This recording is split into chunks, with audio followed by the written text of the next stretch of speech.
السلام علیکم دوستو، میں ہوں ڈاکٹر اشتیاق، آپ دیکھ رہے ہیں میرا یوٹیوب چینل۔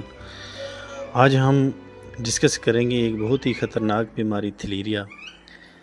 یہ کیسے جانوروں کو متاثر کرتی ہے، اس کا کازٹیو ایجنٹ کیا ہے، اس کی علامات کیا ہیں، اس کا علاج کیا ہے، اس سے بچاؤ کیسے ممکن ہے۔ تھلیریا ایک خون کی بیماری ہے جو ایک پیراسائٹ کی وجہ سے ہوتی ہے۔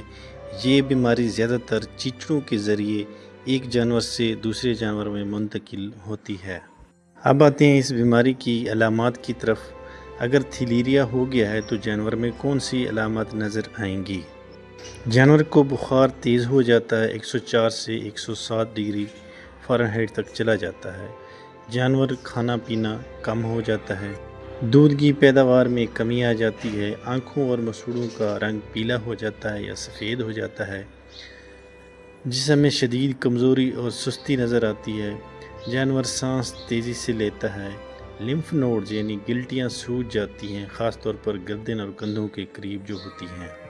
یہ اس بیماری کی انتہائی اہم علامت ہے۔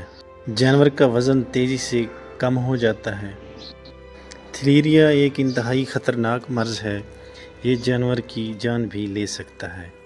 بروقت علاج نہ کیا جائے تو جانور کی جان جا سکتی ہے۔ بہتر ہے اس بیماری کی تشخیص کے لیے لیبارٹری سے ٹیسٹ کرایا جائے۔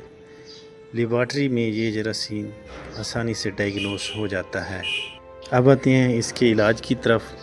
سب سے پہلے بخار کم کرنے والی ادویات کا استعمال کریں۔ اس میں انجیکشن اوکسٹرا LA اینٹی بائیوٹک کے طور پر استعمال کیا جاتا ہے، اچھا رزلٹ دیتا ہے۔ اس کے ساتھ کیٹوجیکٹ وغیرہ لگا کر بخار کو کم کیا جا سکتا ہے۔ تھلیریا میں سب سے زیادہ مؤثر جو استعمال کیا جاتا ہے وہ بیپورا کون استعمال کیا جاتا ہے۔ یہ مارکیٹ میں مختلف برانڈز کے نام سے آ رہا ہے، جیسے بیوٹالیکس ہے، بیوپرالیکس ہے، پاروان ہے، مختلف ناموں سے مارکیٹ میں اویل ہے۔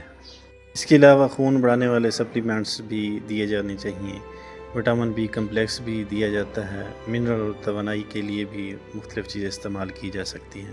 دوا کی مقدار جانور کے وزن کے حساب سے ڈاکٹر ہی تشخیص کر دیتا ہے۔ اب آتی ہیں یہ بیماری پھیلتی کیسی ہے۔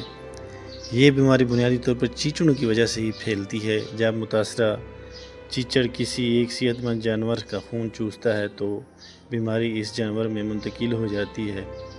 جب یہ صحت مند جانور کو کاٹتا ہے تو یہ بیماری دوسرے جانور میں منتقل کر دیتا ہے۔ خاص طور پر گرمیوں کے موسم میں چیچڑوں کو کنٹرول کیا جائے تو اس بیماری پر کافی حد تک کنٹرول کیا جا سکتا ہے۔ جانوروں کو باقاعدگی کے ساتھ چیچڑ کا سپرے کیا کریں۔ بیمار جانور کو الگ رکھیں، متوازن خوراک دیں، صاف پانی فراہم کریں، جانور کی قوت مدافعت بہتر رہے۔ ویٹرنری ڈاکٹر کے مشورے کے بغیر کوئی بھی ادویات استعمال نہ کریں۔ دوستو، ویڈیو پسند ہے تو لائک کریں، شیئر کریں اور ہمارے چینل کو سبسکرائب کرنا مت بھولیں تاکہ جانوروں کی صحت اور فارمنگ سے متعلق مزید معلوماتی ویڈیوز آپ تک پہنچتی رہیں۔ اللہ حافظ۔